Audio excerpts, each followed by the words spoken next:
जय हिंद दोस्तों, आपका क्रिप्टो लर्निंग सशीष चैनल पर स्वागत है।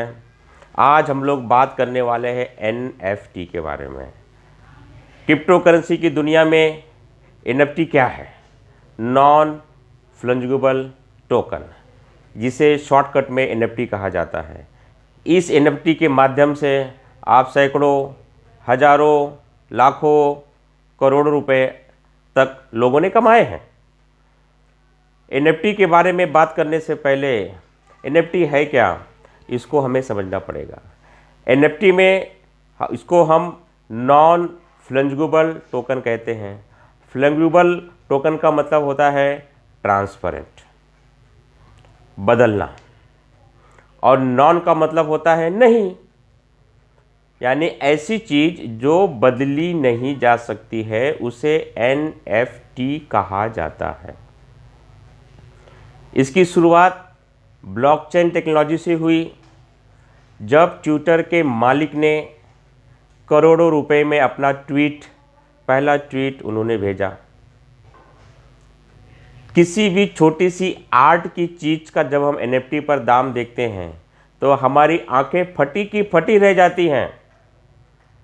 कैंची, किसी ने कागज़ पर एक कैंची का चित्र बना लिया, उसको ब्लॉकचेन टेक्नोलॉजी में जाकर उस कैंची की पेंटिंग को एनएफटी में कन्वर्ट करके ये साबित कर दिया कि ये आर्ट ओरिजिनल है और ये मेरा है, और एक कीमत लगाकर बेच दी। रातों रात वो चीज़ नहीं बिकने वाली, लेकिन कुछ समय के बाद अगर वो किसी को पसंद आ गई तो ये चीज़ उसकी हो गई, किसी और को पसंद आ गई तो उसने उसको बेच दिया। इस तरह से ये एक चीज़ बार बार बिकती है, और जितनी बार बिकती है ट्रांजैक्शन होता है, और उस ट्रांजैक्शन की वजह से रुपए का आदान प्रदान होता है। लेकिन रुपए के आदान प्रदान को समय लगता है, पहले वो क्रिप्टो करेंसी के रूप में उसका आदान प्रदान होता है। जैसे हर वेबसाइट के ऊपर अलग अलग नेटवर्क सेलेक्ट है।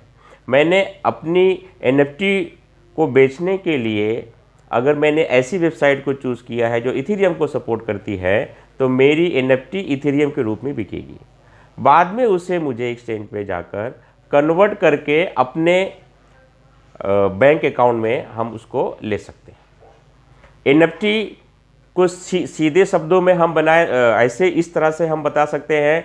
मान लीजिए मेरी कोई संपत्ति का कागज़ है, रजिस्ट्री है, और मैंने उसे रख दिया है।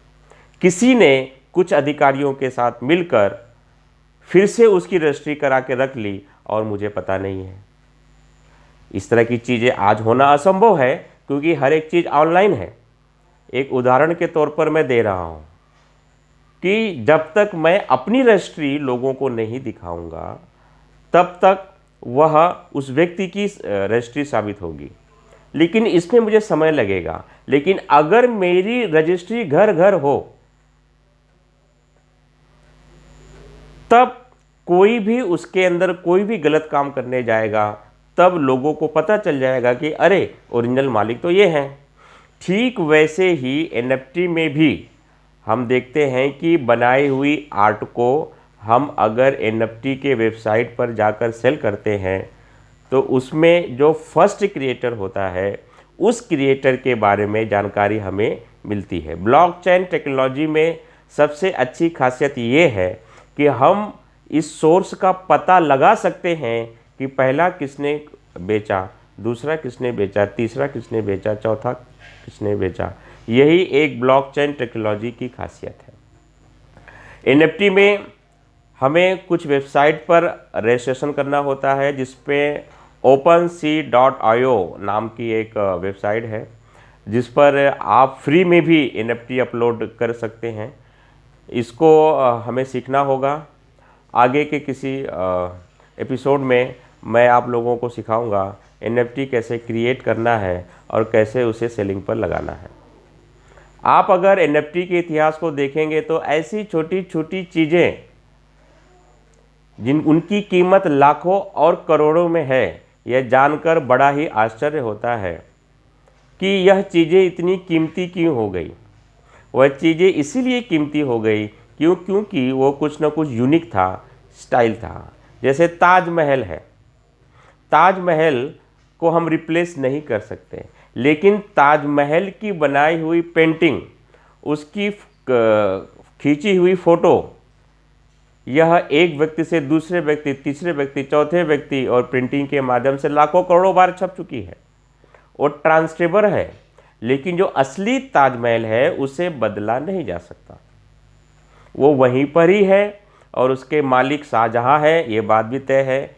जैसे जैसे सरकारें बदली तो कभी अंग्रेज़ों का वहाँ कब्जा रहा, अब हमारे हिंदुस्तान की सरकार का वहाँ पर कब्जा है। लेकिन किसी ज़माने में मुग़ल बादशाह शाहजहां का कब्जा था, समय के अनुसार उसमें बदलाव आया। ठीक एनएफटी में भी हम इस तरह से देखते हैं कि वही चीज़ बार बार बिकती है और जितनी बार वह चीज़ बिकती है उतनी बार उसमें रुपए का ट्रांजैक्शन होता है। एनएफटी बनाने के लिए आपके पास सबसे पहले होना चाहिए creative mind. Number 1, creative mind. आपके अंदर क्या क्रिएटिविटी है? आप एक अच्छी पेंटिंग बना सकते हैं, आप एक अच्छा स्केच बना सकते हैं, आप अच्छे फोटोग्राफर हैं, कोई आप यूनिक चीज़ की फ़ोटो खींच सकते हैं, या आप डिज़ाइनर हैं। आजकल तो हम देख रहे हैं कि एनएफटी डेवलपर भी हो रहे हैं और वो एनएफटी डेवलप करते हैं और उसे वेबसाइट पर सेल लगाते हैं और कंपनियों को उससे मुनाफा हो रहा है और इस क्षेत्र से जुड़े लोगों को रोज़गार भी मिलता जा रहा है। एनएफटी आगे चलकर एक बहुत बड़ा बिजनेस का रूप लेगी, इस बात की पूरी उम्मीद है। तो जैसा अभी हम चर्चा कर रहे थे, नंबर 1 कि आपके पास क्रिएटिव माइंड होना चाहिए। दूसरा, आपको यह पता होना चाहिए कि उस क्रिएटिव चीज़ को एनएफटी में कैसे कन्वर्ट किया जाए, उसका रजिस्ट्रेशन कैसे किया जाए और कैसे ब्लॉकचेन टेक्नोलॉजी में जाकर हम लोगों को बताएंगे कि यह चीज़ मेरी है, मैंने इसे क्रिएट किया है, मैं इसका मालिक हूँ और मैंने इसका इतना मूल्य लगाया है। नंबर 3 जो सबसे आवश्यक है वो है मार्केट, बाज़ार। बेचेंगे कहाँ? बेचने के लिए हर एक चीज़ के लिए आज दुनिया में बाज़ार बना हुआ है। क्रिप्टो करेंसी बेचना है तो आपको एक्सचेंज का मेंबर बनना है, गोल्ड बेचना है तो आपको ज्वेलर्स के पास जाना है, ज़मीन बेचनी है तो रियल एस्टेट कारोबारियों के पास जानी है। ठीक वैसे ही अगर एनएफटी में आपको अपनी एनएफटी बनाकर बेचनी है तो एनएफटी के मार्केट में जाना होगा। इस समय बाज़ार में बहुत सारी वेबसाइट ऑन एयर हैं, काम कर रही हैं और छोटी मोटी फ़ीस लेकर, कुछ की फ़ीस ज़्यादा है। मैं तो नए लोगों को यही रिकमेंड करूँगा कि आप OpenSea.io इस वेबसाइट पर जाइए। इसमें आप अपनी एनएफटी फ्री में भी क्रिएट करके अपलोड कर सकते हैं और उसे फ्री में भी आप लगा सकते हैं। अगर आप छोटी सी गैस फीस भी वहाँ पर भरते हैं तभी भी आपका काम बहुत आसानी से वहाँ पर हो सकता है। OpenSea.io पर आप फ्री में भी एनएफटी क्रिएट कर सकते हैं और एक छोटी सी फीस भरकर भी आप एनएफटी क्रिएट कर सकते हैं और उसे सेलिंग पर लगा सकते हैं और आप उस एनएफटी को सेल करके अर्निंग भी कर सकते हैं। अगर आप गूगल पर एनएफटी डेवलपर का इतिहास देखेंगे या एनएफटी कौन सी एनएफटी ज़्यादा महंगी है, आप एनएफटी उसको शेयर करेंगे, सर्च करेंगे, तब आप देखेंगे कि ऐसी साधारण चीज़ें जिसे हम भी क्रिएट कर सकते हैं, इसमें ऐसा क्या है, इसमें ऐसा क्या है जो इसकी कीमत लाखों में है, करोड़ों में है, हमें आश्चर्य होगा। लेकिन मैं आपको बता देना चाहता हूँ, पहले आओ पहले पाओ। जिन लोगों ने इस टेक्नोलॉजी को समझा, ब्लॉकचेन टेक्नोलॉजी को समझकर एनएफटी क्रिएट की, वो लोग सफल हो गए। अब पीछे से जो आने वाले लोग हैं उनके लिए कंपटीशन बहुत ज़्यादा है।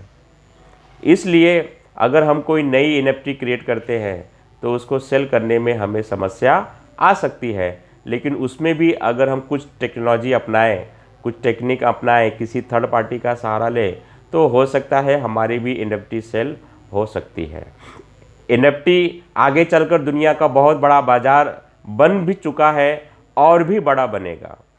जैसे पेंटिंग बेचने के लिए आर्ट गैलरियाँ लगती हैं, एग्जीबिशन लगते हैं, वैसे ही एनएफटी बेचने के लिए भी हमें आगे चलकर हम इस बाज़ार को देख सकते हैं और उस बाज़ार का हिस्सा बनने के लिए हमें एनएफटी क्या है, उसे कैसे क्रिएट की जाती है और उससे कैसे हम अर्निंग कर सकते हैं, इसे सीखना होगा।